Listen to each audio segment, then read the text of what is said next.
O que aconteceu ao trabalho, à educação, à cultura, à habitação, à saúde, às famílias, às mulheres, à investigação? Quais as principais transformações no território? Tantas perguntas que podem ser feitas. 50 anos em 50 minutos. Ana Ferreira é investigadora do Centro Interdisciplinar de Ciências Sociais da Faculdade de Ciências Sociais e Humanas da Universidade Nova de Lisboa, com um contrato a termo. Tem dedicado o seu trabalho à Sociologia da Ciência e à Sociologia da Inovação, com o objetivo de compreender as transformações que têm ocorrido nas instituições académicas ao longo das últimas décadas. A sua investigação tem dado visibilidade à forma como o trabalho académico se tem aproximado de modelos empresariais, enraizando as práticas do curto prazo e da aplicabilidade da investigação, influenciando as trajetórias de vida e de trabalho dos investigadores. Tem diversos artigos em revistas indexadas, capítulos de livros publicados em editoras prestigiadas e milhares de citações. Desde 2012 tem sido professora convidada de Sociologia. É dirigente no Departamento de Ensino Superior e Investigação da Federação Nacional dos Professores e do Sindicato dos Professores da Grande Lisboa, afetos à Confederação Geral dos Trabalhadores Portugueses, estando envolvida na luta pelos direitos laborais dos e das trabalhadoras científicas. É autora do livro Nós Somos os Rankings, Precariedade, Reflexividade e Ação Social na Academia Neoliberalizada, publicado em 2023 pela Almedina. Apesar de ter nascido no pós-25 de Abril, a sua base familiar influenciou a forma como olha para o mundo.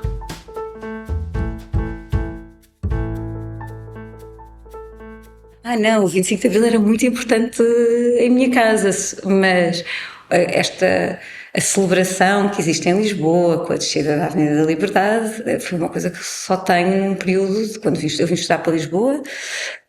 Vim para a Universidade em Lisboa e só a partir dessa altura é que eu comecei a participar nesse tipo de celebrações. Agora, o 25 de Abril e o 1º de Maio eram feriados importantes lá em casa, porque a minha família é uma família de esquerda e que esteve ligada. Os meus pais estudaram os dois em Coimbra e que estiveram ligados a esses movimentos anteriores, ainda nos anos 60, portanto, aos movimentos estudantis e a tudo o que a contestação ao Estado Novo. O meu pai lembra-se do discurso na cantina do Alberto Martins, portanto, participaram em todas essas atividades e, portanto, tudo isso foi muito marcante na minha construção enquanto pessoa ao longo da minha infância e da minminha adolescência. Eu tenho uma memória muito forte das discussões todas lá em casa, sei a respeito da queda do muro de Berlim, que não é propriamente a mesma coisa, mas pronto, ou seja, toda esta formação política foi uma formação feita em casa, foi acima de tudo uma formação feita em casa, não foi uma formação tanto com os amigos e com os colegas na escola, foi mais em casa, sim. Portanto, é essa a memória que eu guardo, não propriamente do 25 de Abril, mas do que resultou da Revolução Democrática e da história dos meus próprios pais.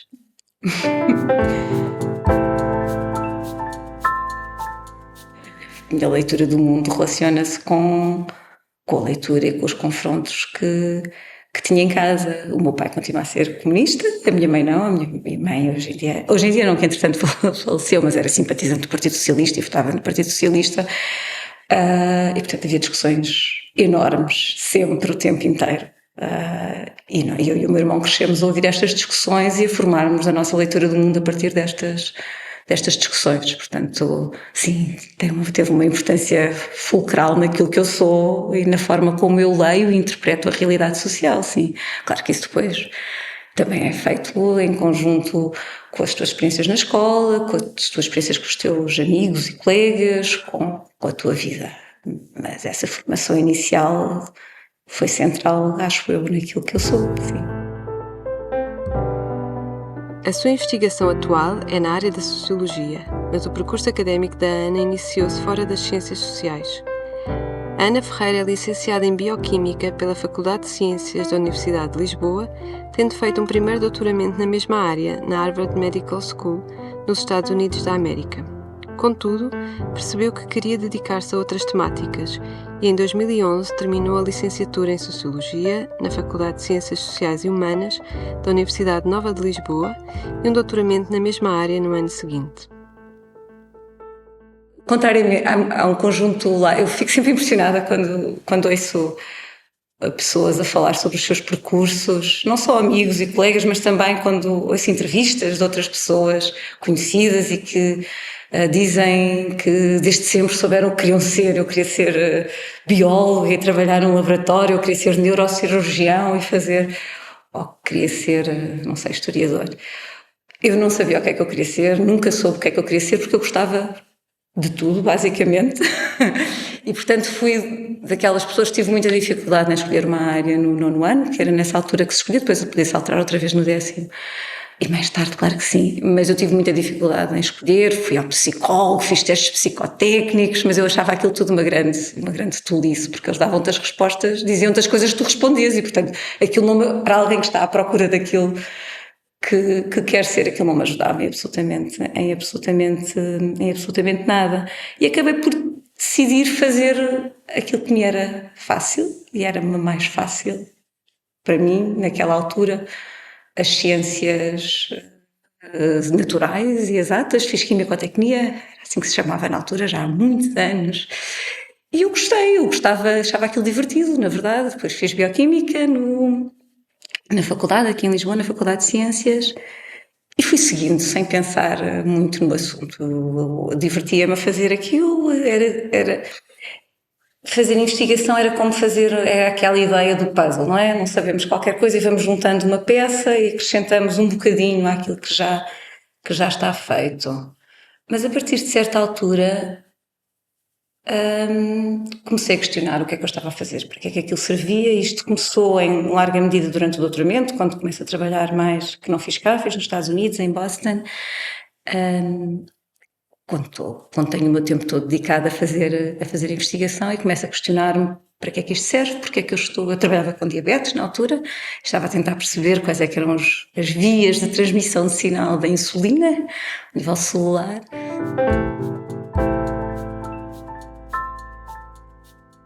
Eu trabalhava com a diabetes tipo 2 e todos os estudos mostravam que muito melhor do que qualquer medicamento, muito melhor do que qualquer intervenção, daquelas que existiam na altura, era a alteração do estilo de vida das pessoas, era a alteração dos padrões alimentares das pessoas. Portanto, comecei a questionar-me, mas porquê é que nós estamos aqui a investir tanto dinheiro em investigação como aquela que eu estou a fazer, que é importante porque podemos futuramente desenvolver encontrar o local certo para intervir e parar o desenvolvimento patofisiológico, mas existem outras coisas que se podem fazer. Porque é que não se investe nessas coisas também?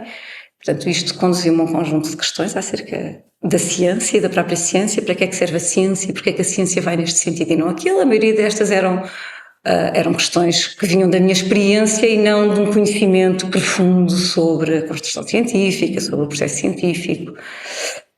Eu terminei o doutoramento, tinha começado e a acabar.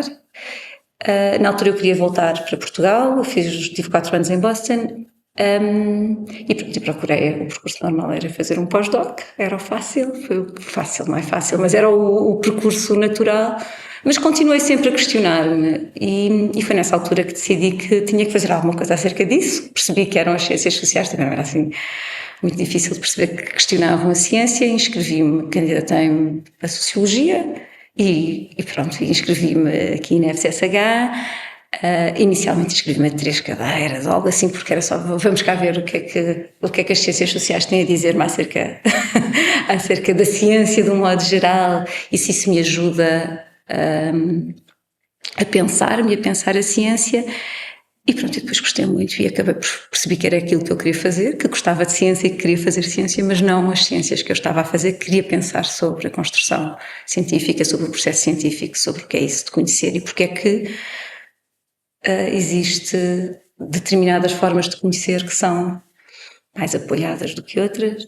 E é sobre estes temas que eu trabalho agora. Em 1970, segundo dados do Instituto Nacional de Estatística, tínhamos em Portugal 43.966 inscritos no ensino superior. Após o 25 de Abril, estes dados alteraram-se substancialmente e em 1978 o valor quase tinha duplicado, passando a existir 81.582 inscrições. A partir daí, o número cresceu exponencialmente e no ano letivo 2022-2023 tínhamos 446.028 inscritos no ensino superior. Este número de inscrições cresceu 5 vezes nos últimos 50 anos. A par do número de inscritos, também aumenta o número de licenciados, associado ao alargamento a todo o território nacional das instituições de ensino superior e politécnico. O número de doutorados em Portugal também aumentou, qualificando-se anualmente cerca de 2.000 estudantes. Contudo, apesar desta evolução tão importante para o desenvolvimento do país, há ainda muitas questões por resolver. Uma delas é a empregabilidade ou as condições de trabalho destes e destas doutorados e doutoradas. A Direção-Geral de Estatística de Educação e Ciência refere que cerca de 95% dos contratos de trabalho entre 2017 e 2022 dos investigadores e das investigadoras estabelecidas em Portugal são a prazo e que 60% dos docentes do ensino superior apresentavam vínculos precários no ano letivo 2018-2019. Contudo, e apesar destes números, diversos autores referem que o número de indivíduos que se qualificam anualmente ao nível do doutoramento é inferior às necessidades do país. Há uma clara necessidade de integrar mais doutorados nos setores público e privado, mas o que acontece é o inverso.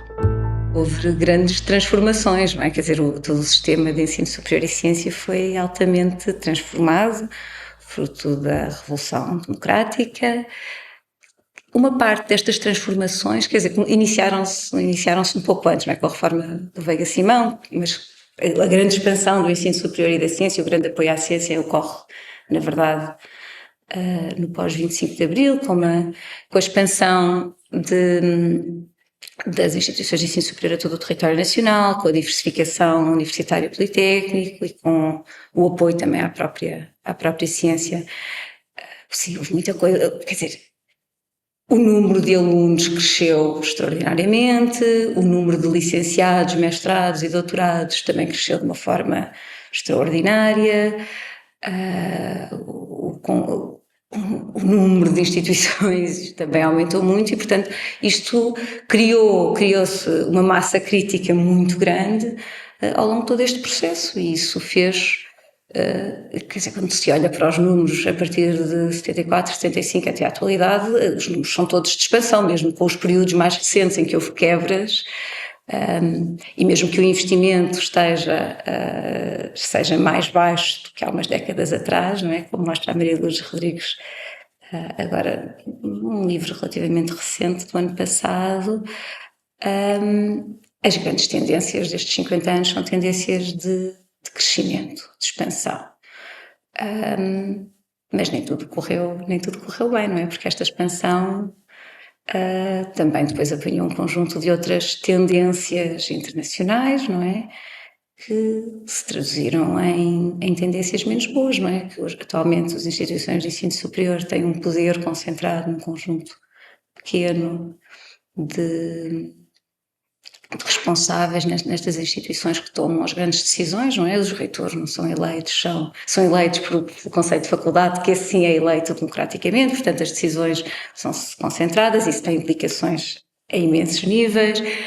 Existe uma grande instrumentalização do conhecimento, a ideia da liberdade da ciência, quando todos os concursos orientam aquilo que é produzido para uma aplicação do conhecimento, não é? Quando existem áreas prioritárias de financiamento, como existe atualmente, a liberdade que existe para escolher os seus próprios objetos de estudo está limitada, e isto também acontece, toda esta expansão do ensino superior, mas não aconteceu, houve uma consolidação da carreira docente, das carreiras docentes, mas que no período mais recente foi também acompanhada por uma precarização do trabalho docente, que se atinge cerca de metade dos docentes do ensino superior, e ao nível da investigação, se formos ver os contratos estabelecidos após 2016, cerca de 90% são contratos precários. Isto tem implicações na ciência que é produzida e naquela que não é produzida, numa competição extrema que não nasce no setor do ensino superior, mas que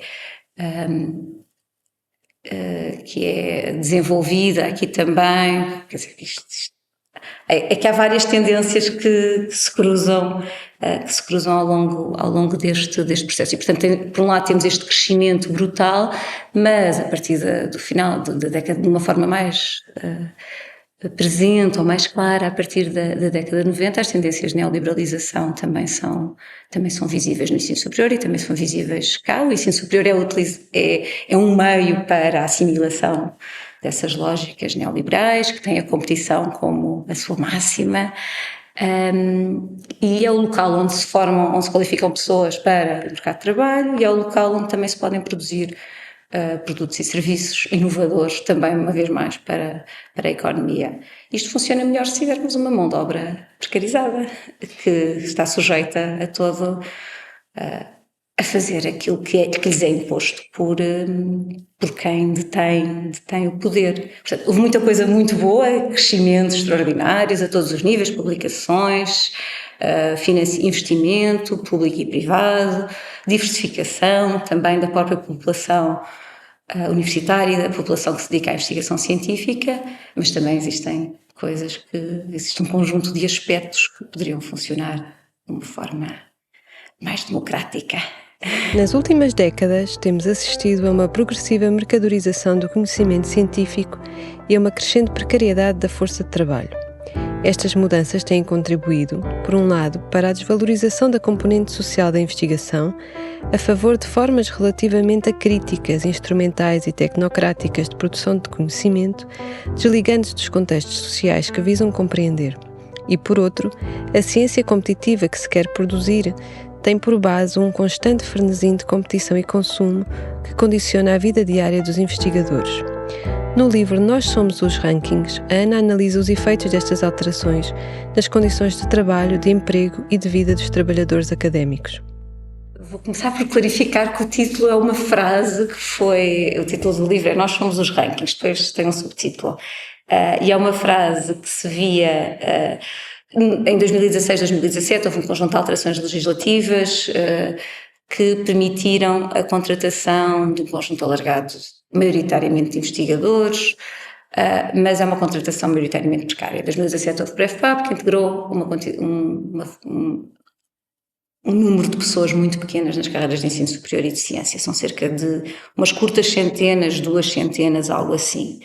A maioria dos trabalhadores científicos que foram contratados com contratos a prazo, o que é extraordinário, porque houve uma transformação das bolsas, que é um subsídio de manutenção mensal, para um contrato de trabalho, com todos os direitos associados, portanto, muito bom, mas o contrato é a prazo, o que significa que no final do contrato as pessoas vão estar novamente na condição difícil que estavam anteriormente.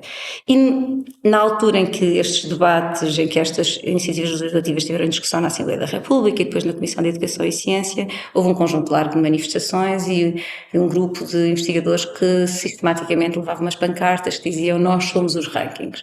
E basicamente o que estavam a tentar, e é daí que veio o título do livro, que eu acho que ilustra bem a leitura destas pessoas, destes cientistas, e são maioritariamente investigadores precarizados, que ilustra bem a forma como eles se leem no setor em que trabalham. Eles apresentam, e a mim chocava-me esta ideia, eu via aquelas pancartas e ficava, mas como é que é possível alguém apresentar-se, não é só ler-se, mas é apresentar-se perante o mundo como eu sou um ranking, eu não sou um número. E a ideia, e pronto, e vem, aliás, e nem era em português, era em inglês, era We Are the Rankings. Portanto, ao fim e ao cabo, o que eles estavam a tentar dizer, de uma forma simples e se calhar sem equacionar todas as leituras possíveis de fazer daquela frase, era que para as universidades não continuam a dizer, como na altura os reitores dizia, que o facto dos investigadores estarem permanentemente nas instituições não significava que eles fossem uma necessidade permanente das instituições. Isto é uma frase algo parecida com esta, retirada de um comunicado do Conselho de Reitores de 2018, se não estou em erro,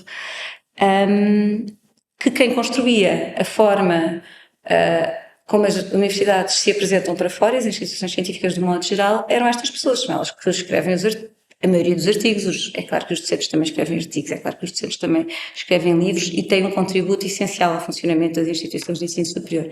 Mas os rankings, estes rankings internacionais, o que avaliam é quantos artigos é que são publicados, em que quartil, em que editora, etc, etc. E quem fazia esse trabalho, de facto, de uma forma mais intensa, são os investigadores, são aqueles que não são as necessidades prementes. E, portanto, o que eles estavam a tentar dizer às suas instituições e ao mundo é: as nossas instituições são muito boas, hoje em dia reconhecidas internacionalmente, porque nós estamos aqui e produzimos. Portanto, nós também fazemos parte das instituições. Nós somos estas instituições que aqui se apresentam. E que eles chocavam por esta visão esta visão competitiva, esta visão individualista também, ao fim e ao cabo, de leitura do próprio sistema. Mas, na verdade, quando fiz um inquérito, a maioria dos inquiridos, ou muitos inquiridos, apontava precisamente para a mesma coisa, que era esta mágoa. Havia um grande gosto por aquilo que faziam, pelas atividades científicas, e uma mágoa pelas suas instituições não reconhecerem. Nós produzimos tudo, nós fazemos tudo, nós trabalhamos um número de horas imenso, preenchemos tudo aquilo que nos foi exigido: doutoramentos, pós-doutoramentos, financiamento de equipas, participação em conferências, redes, artigos, mais artigos, livros, etc. Nós é que construímos os rankings, mas nós não somos reconhecidos. E, ao fim e ao cabo, é sobre este confronto que o livro fala, não é? Este gosto enorme que estas pessoas têm, esta ideia de que elas contribuíram com o seu trabalho e com as suas vidas, porque o que isto implica quando se trabalha muitas horas é que a vida familiar e privada, de modo geral, fica deixada para tempos mais curtos, entre outras implicações, e que as instituições não os reconheciam. Portanto, ao fim e ao cabo, acabavam por produzir não só através das suas práticas, não é? Escrevendo artigos e cumprindo todas as lógicas desta academia neoliberalizada. Eu posso dizer o que é para a academia neoliberalizada, que é também algo com o qual eu sou confrontada com frequência quando utilizo a palavra neoliberalizada, mas também através dos seus discursos. Tal como nas manifestações os investigadores diziam: nós somos os rankings, estas pessoas, quase todas, e com interpretações diversas do seu setor, mas também se apresentavam como sendo os rankings. Portanto, esta lógica competitiva estava em nós, não está só nos outros ou num poder, está dentro de nós, das nossas práticas e das nossas próprias narrativas. Mas quem são estas pessoas que são mais que números nas estatísticas do país? Para identificar o perfil destes investigadores, a Ana desenvolveu um inquérito anónimo por questionário com aplicação online a trabalhadores precarizados. Este inquérito foi aplicado entre 1 de dezembro de 2019 e 28 de fevereiro de 2020, tendo recolhido 2.726 respostas válidas. Então, são maioritariamente mulheres. Vou dar só um passo atrás. O inquérito que eu fiz foi um inquérito por questionário online.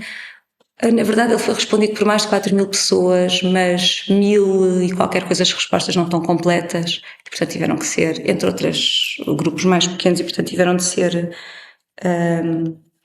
não foram analisadas, foram retiradas da análise, e, portanto, são quase 3.000, aquilo que eu faço, a análise que eu faço no livro é de quase 3.000 inquéritos respondidos. Entre essas pessoas há uma presença maioritária de mulheres, mas estas mulheres estão maioritariamente, portanto, são trabalhadores precarizados, não têm um contrato de trabalho permanente, têm contratos a prazo, com tempos diferentes, têm contratos de bolsa, têm vínculos pontuais, recibos verdes, atos únicos, ou não têm nada. E este não tem nada, mas continuam a trabalhar, continuam a ser investigadores nas suas instituições. Geralmente estes são pessoas que, de modo geral, estão entre períodos ou de bolsas ou de contratos, candidataram-se a um concurso novo e ainda estão à espera dos resultados, ou por um conjunto de situações, ou estão a dar aulas a tempo parcial e continuam a fazer investigação no restante tempo. Há um conjunto de situações, mas de um modo geral são pessoas que estão à espera de voltar a ter um contrato, ou um contrato de bolsa, ou um contrato de trabalho, para continuarem a fazer aquilo de um modo geral de que gostam de fazer e que querem continuar a fazer. Entre os doutorados, o que se verifica é que em todos são maioritariamente melhores, mas entre os doutorados, apesar destas pessoas não estarem integradas na carreira de investigação científica, podemos, ao fim e ao cabo, imaginar uma trajetória ascendente ao longo desta carreira paralela, que não é uma carreira precária, não é propriamente uma carreira, e por isso é que eu chamo de trajetória, onde teríamos, no primeiro nível, as bolsas de pós-doutoramento, que ainda existem. Apesar de não existir um concurso individual, existem o abrigo de projetos, o abrigo do financiamento estratégico das unidades de investigação, entre outros mecanismos. Depois tínhamos um primeiro passo, uma primeira categoria dos contratos, que seriam os investigadores júnior, depois auxiliar, principal e coordenador.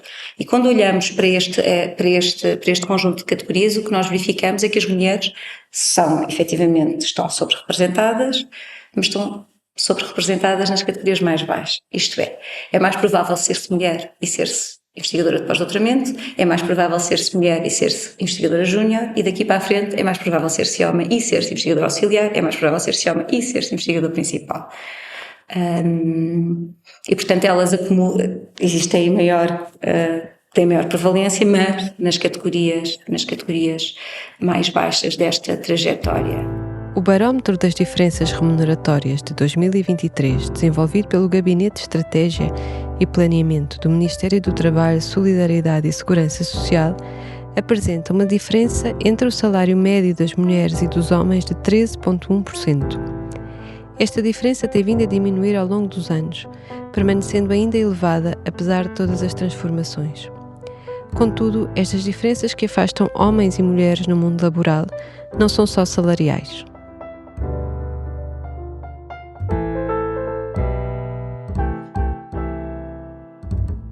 Relaciona com as suas trajetórias em certa medida, fora da academia, não é? Quando há um grande impacto que eu não estudei, mas que tem sido mostrado por diversos estudos, que se relaciona com os períodos de parentalidade que também afeta evidentemente os homens, mas que afeta mais as mulheres. E que continua a afetar de uma forma desigual homens e mulheres. Quando nós olhamos, por exemplo, e portanto esse período, esses meses que as mulheres estão em casa, mesmo que com licenças de parentalidade divididas de uma forma não completamente igualitária, mas pelo menos de uma forma mais equilibrada hoje em dia, esses períodos continuam a afetar, porque os 6 meses, vamos imaginar que são 6 meses, que as mulheres estão em casa dedicadas àqueles períodos a acompanhar os seus filhos, não são só 6 meses que não se produz, são os 6 meses que não se produz, todo o trabalho se parou e que entretanto vai ter que se voltar atrás para retomar, os concursos que não se fizeram porque não houve qualquer possibilidade, e portanto é um período enorme, não são 6 meses, é 1 ano ou 1 ano e meio.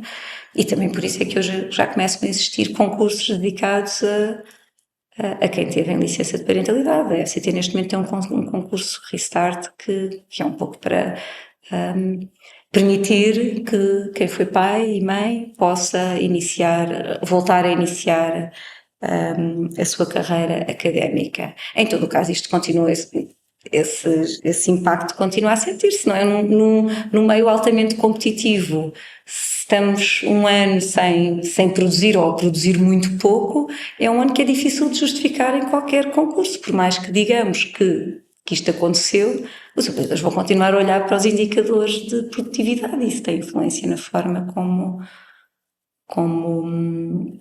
depois quem ganha e quem não ganha os concursos. Portanto, por isso é até determinada idade que há mais mulheres, e depois a partir de certa altura dos percursos elas ficam retidas nas categorias mais baixas. E parece-me que isso ainda exige bastante trabalho. Pronto, depois há um conjunto de outros fatores que são falados, que são discutidos nos estudos de género sobre estes fenómenos. O facto dos júris serem constituídos maioritariamente por homens, também existe uma seleção, mesmo que inconsciente, um favorecimento, mesmo que ele seja inconsciente dos homens, etc, etc. existe um conjunto de coisas, um conjunto de fatores sobre os quais teríamos de intervir de uma forma mais concertada. Portanto, essa é uma das características. São maioritariamente mulheres, mas existem outras características sociais, das origens sociais, que também é importante verificar, e que este estudo também mostra. Neste estudo mais global, eu não fiz uma análise das origens sociais das pessoas diretamente, mas conseguimos inferir coisas a partir dos seus discursos, e portanto muitas pessoas dizem que eu só consigo manter-me a fazer o que faço porque o meu marido tem um emprego estável e portanto eu posso dar-me ao luxo de estar X meses sem rendimento porque sei que tenho aquele apoio. Isto muitas vezes nem é só ter o apoio, porque que cubra esses meses em que só há um rendimento.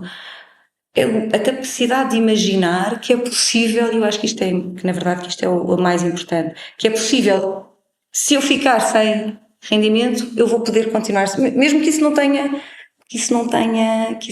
depois na prática, que isso não aconteça, não é? Eu posso dar o meu exemplo pessoal. Eu, ao longo de todos os anos que tenho estado a desenvolver ciência, nunca tive nenhum período sem rendimento. Tive sempre bolsas, tive um número infindável de bolsas, e agora mais recentemente contratos de trabalho. Mas o motivo por que eu me sujeito a isto é por pensar que, se me acontecesse alguma coisa, eu tenho alguém que, neste caso, na minha cabeça são mais os meus pais, tenho algo que me irá ajudar nesses períodos. E, portanto, eu consigo imaginar que, se isso acontecer, eu vou poder sobreviver. E o que é que isto faz? Isto faz uma reprodução das desigualdades sociais, portanto só fica quem pode ficar, ao fim e ao cabo. E apesar de eu poder fazer esta análise no livro, eu faço esta análise a partir dos discursos dos inquiridos, num trabalho mais recente aqui feito na FCSH, nós inquirimos as pessoas acerca das suas origens, das origens sociais dos seus pais, de formação, e mais de 50%, é impressionante, têm formação superior, académica superior. A média na população portuguesa é 18%. Entre os investigadores precários da FCSH é mais de 50%. E temos que pensar que estas pessoas têm os pais na faixa dos 70 anos, andará por volta disto. E, portanto, isto é um número muito mais impressionante. O que é que isto mostra? Que existe uma seleção social das pessoas que vão ficando, porque são as que podem ficar. Quer dizer, e quando o ensino superior foi construído, também inspirado também nos princípios na tónica do 25 de Abril, da liberdade, da democracia, de esbater as desigualdades. O Colega Simão já tinha estas coisas também lá na sua reforma, não vou pôr isto tudo no 25 de Abril e no pós-25 de Abril. Eu acho que isto é um falhanço brutal, não é? Quando o ensino superior se diz que o seu projeto, ou se apresenta como um projeto de esbater desigualdades sociais, e quando no seu seio que faz é reproduzir essas desigualdades. Há aqui algo que não correu muito bem, ou que não está ainda a correr muito bem, que vai correr no futuro. Os projetos de curta duração e a procura constante de financiamento têm consequências diretas na saúde mental dos trabalhadores e das trabalhadoras. Desmotivação, sentimento de isolamento, ausência de autonomia, falta de estabilidade a longo prazo são alguns dos fatores que originam situações de burnout e que condicionam ainda mais a vida dos investigadores e das investigadoras. Uma das consequências da precariedade e de más condições de trabalho, as más condições de trabalho afetam várias dimensões. Por um lado, afetam o próprio trabalho, não é? Impondo determinadas práticas e excluindo a realização de outras, mas por outro lado afeta também a vida pessoal dos investigadores, neste caso, porque existe, como lhes é exigido, terem sempre os seus indicadores maximizados. As pessoas têm que trabalhar ao máximo, trabalham muitas horas e, portanto, as suas vidas familiares e pessoais, de um modo geral, encontram-se diminuídas em termos de tempo e espaços em que elas podem acontecer. E isto tem consequências na saúde física e mental dos investigadores e dos trabalhadores precarizados, de um modo geral. De acordo com o trabalho que eu fiz, aquele inquérito por questionário à população de trabalhadores precarizados no ensino superior e ciência, cerca de 30% dos doutorados estavam em situação grave de burnout e mais outros cerca de 30, outro terço que tinha apresentado níveis consideráveis de burnout. Os dados que foram recolhidos, foram recolhidos estes dados maioritariamente em 2020, ainda antes de irmos para casa. O questionário, na verdade, foi encerrado mais cedo para não ser afetado pela ida para casa de todos nós. E eu mais recentemente apliquei, portanto, numa altura em que, portanto, estamos em 2020, as iniciativas legislativas tomaram lugar em 2016 e 2017, portanto, as pessoas estavam no início dos seus contratos. Os contratos foram feitos em 2018 e 2019 e, portanto, nós estávamos todos relativamente satisfeitos com o facto de termos um contrato de trabalho pela primeira vez na vida e, portanto, isto é um momento em que as pessoas se sentem melhor.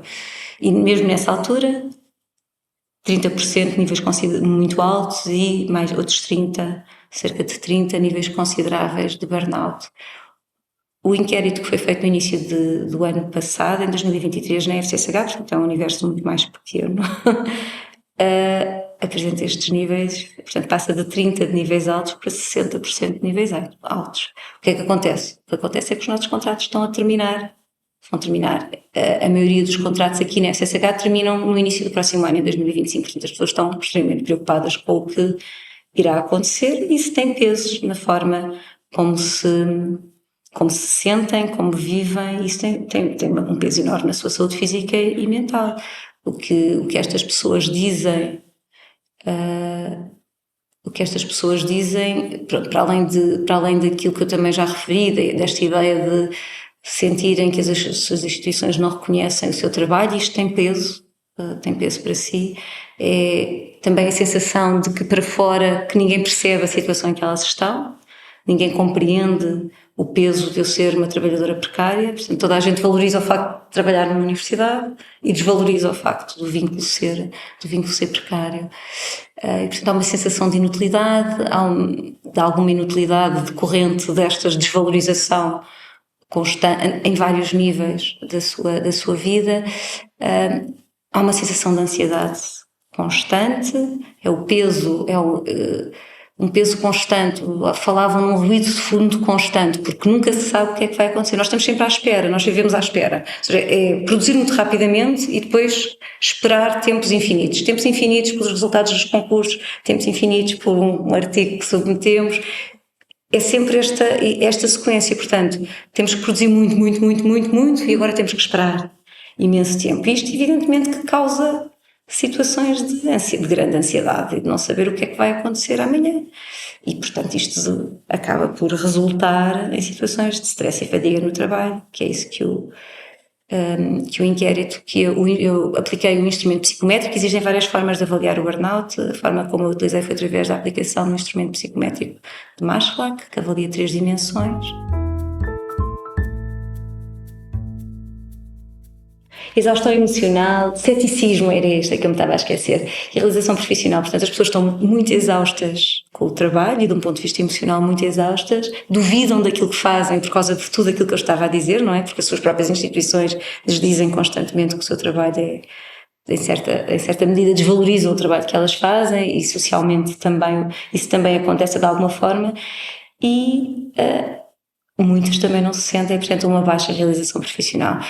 Os níveis, se compararmos diretamente, o que não é uma boa comparação, evidentemente isto tinha que ser comparado com a mesma população, que não é o que eu estou a fazer, os níveis dobraram entre 2020 e 2023. Isto também significará, mesmo que na população geral isto não seja uma diferença tão grande, mas isto aponta para que, de facto, não só a precariedade de um modo geral, mas a situação naquele momento concreto em que as pessoas estão, quando veem que vão estar outra vez com mais 5 anos, vão estar outra vez na mesma posição ao fim de 20, em que já estão assim, isto tem um peso enorme na sua saúde física e mental. E, portanto, enquanto sociedade, nós também não devemos querer pessoas exaustas e neste estado de ansiedade e outros mais graves constante. Portanto, isso também é preciso intervir sobre estas situações. Há uma desvalorização geral da saúde mental na sociedade e as instituições académicas não são exceção. Contudo, estes organismos, dependentes de trabalho precário, centradas no mérito e numa retórica de autorrealização, começam a dar alguma atenção ao que tem vindo a acontecer.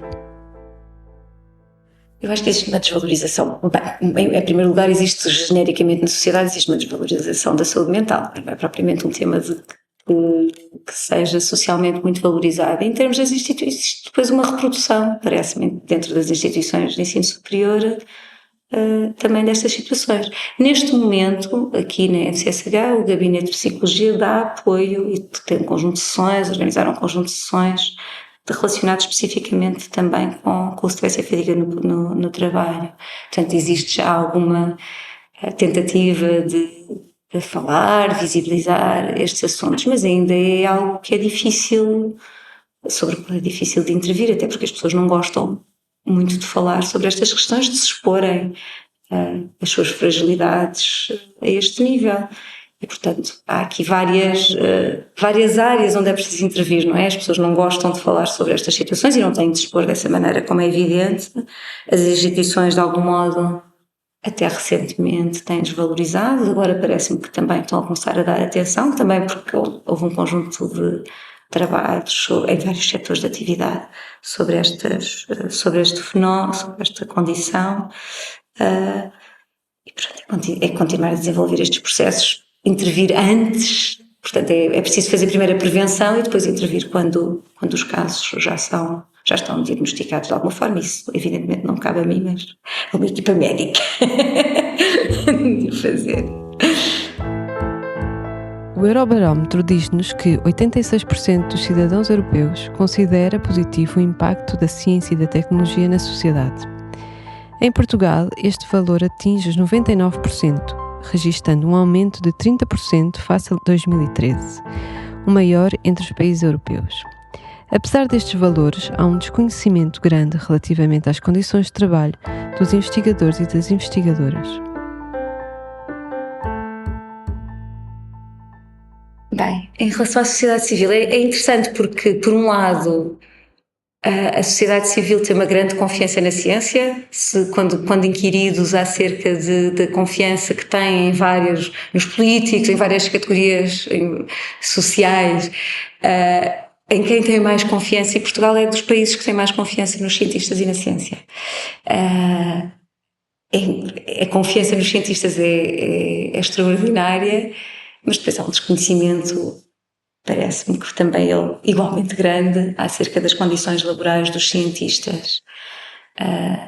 Acho que nós fazemos um mau trabalho de passar para fora as condições de trabalho em que temos, por um lado, e por outro lado, as condições de trabalho da restante sociedade são tão piores do que as nossas, que mesmo aqueles que compreenderam, porque nós conseguimos fazer chegar de alguma forma a mensagem, quer dizer, o seu problema pessoal, né? Quando estamos a falar de salários médios em Portugal em torno dos 1.000 euros ou algo assim, com contratos de 5 e 6 meses, quer dizer, o nosso problema é um problema pequenino, não é? Portanto, isto quando pensado no âmbito geral, o problema dos cientistas é um problema pequeno, o que não desvaloriza o problema, não é? O que não torna o facto de haver um conjunto alargado de pessoas com muito piores condições sociais não significa que os cientistas também não tenham más condições de trabalho e más condições de vida. E por isso é importante continuar a lutar também por visibilizar, por um lado, visibilizar as condições de trabalho na ciência, e era esse o grande objetivo do trabalho que eu fiz inicialmente, era visibilizar, porque não havia nenhum trabalho que fizesse essa caracterização, e portanto, e esse trabalho é importante ser feito e não está minimamente, portanto, ainda precisa de muito, muito esforço para que ele seja mais alargado, mais visível. Mas por outro lado também existe este confronto que também existe no interior de cada um de nós, não é? Que a certa altura pensamos que passamos imenso tempo a discutir as nossas condições de trabalho, a lutar por melhores condições de trabalho, porque existem franjas da população que têm tão piores condições de trabalho que nós temos, e portanto isso também tem peso, pelo menos em mim tem algum peso. As transformações registadas ao longo dos anos e o aumento da precariedade dos trabalhadores científicos têm também provocado mudanças nas formas de atuação dos sindicatos. O papel dos sindicatos é muito importante. São os sindicatos que representam os trabalhadores e na ciência também são os sindicatos que o fazem. Os sindicatos do ensino superior tiveram até um período relativamente recente muito mais centrados nos problemas da classe docente. Eram eles os grandes... Esta expansão enorme do ensino superior que veio na sequência também, primeiro da Fundação para a Ciência e Tecnologia, a GNICT em 67, a Fundação para a Ciência e Tecnologia em 97, o trabalho enorme que o Mariano Gago fez de expansão e de atribuir um número enorme de bolsas e que permitiu o sistema crescer ao ponto de se tornar um problema também muito grande, porque estas pessoas trabalhavam com um subsídio mensal de manutenção e não com um contrato de trabalho, foram transformados em contratos de trabalho em 2016, 2017, os sindicatos tiveram um papel importante nessa altura, os vários sindicatos do setor, a Associação de Bolseiros de Investigação Científica também teve e também continua a ter um papel importante e outras associações.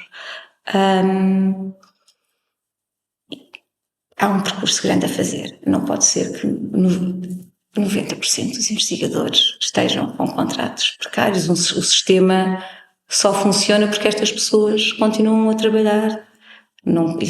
Continuam a trabalhar nas instituições e ao longo de 20 anos, tal como eu que estou, vou dizer em termos globais, há cerca de 20 anos, a fazer ciência, quer dizer, dizerem-nos que nós não somos uma necessidade permanente, quando nós somos permanentemente recrutados para fazer mais ou menos as mesmas coisas, portanto a continuação do trabalho, o trabalho científico não é sempre o mesmo, não é? Mas vai sendo construído com base nos resultados anteriores. Portanto, é claro que somos uma necessidade permanente do sistema, por isso é que nos temos mantido. Se não fôssemos, já não estaríamos cá. E, portanto, é preciso alterar esta situação e agora há um conjunto de iniciativas, como o programa FCT Tenure, que pretendem também dar conta dessa necessidade, embora evidentemente os números e a forma como foram implementados, e como eu espero que continuem, que pelo menos continuem a ser implementados, sejam insuficientes para a dimensão do problema da precarização do trabalho científico.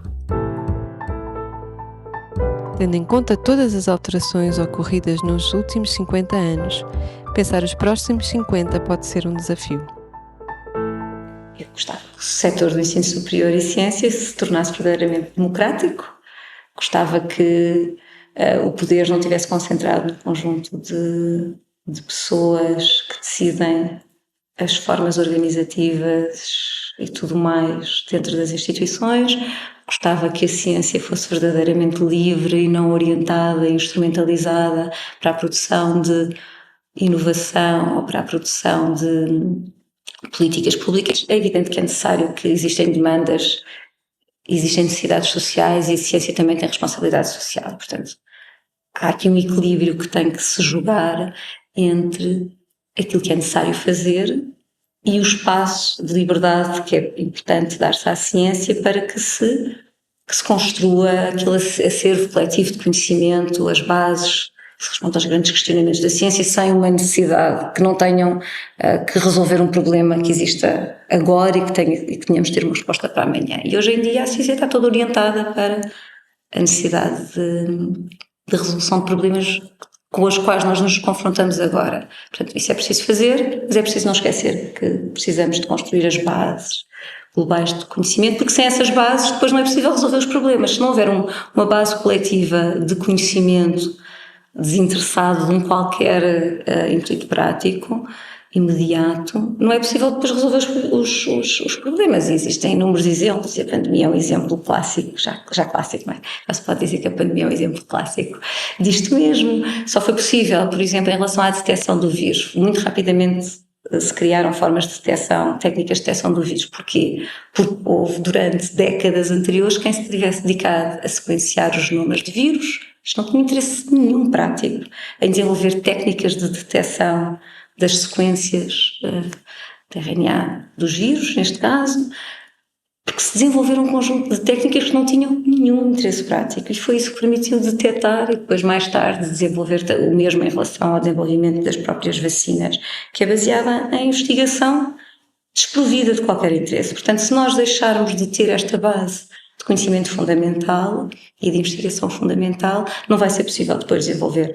as aplicações. Isto é uma visão instrumental da ciência. Isto é, eu estou a defender o interesse da ciência fundamental, da investigação fundamental, para ser mais correta, com base em possíveis futuras aplicações. Mas não é só para isso que serve a ciência fundamental, não é? Para refletirmos criticamente sobre nós, sobre o mundo, sobre o papel da própria ciência, sobre a sociedade em que vivemos, para construir, ao fim e ao cabo, sociedades mais justas e mais democráticas, mais inclusivas, que era aquilo que eu gostava que existisse daqui a 50 anos, que as pessoas todas tivessem uma vida digna e todas as possibilidades que queiram ter, que tivessem acesso a serem aquilo que elas queiram ser, pudessem ser livres e cidadãs plenas.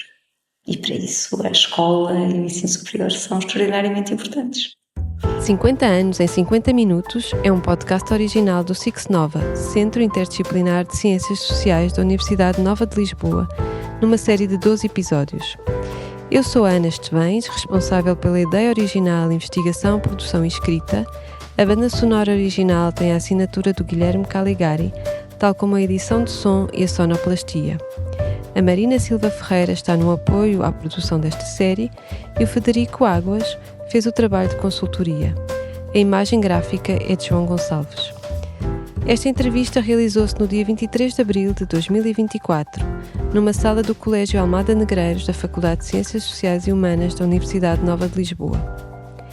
Este episódio teve como fontes de informação as Estatísticas da Educação do Instituto Nacional de Estatística, a Direção-Geral de Estatística de Educação e Ciência, o Gabinete de Estratégia e Planeamento do Ministério do Trabalho, Solidariedade e Segurança Social, o Eurobarómetro e o livro Nós Somos o Rankings, Precariedade, Reflexividade e Ação Social na Academia Neoliberalizada.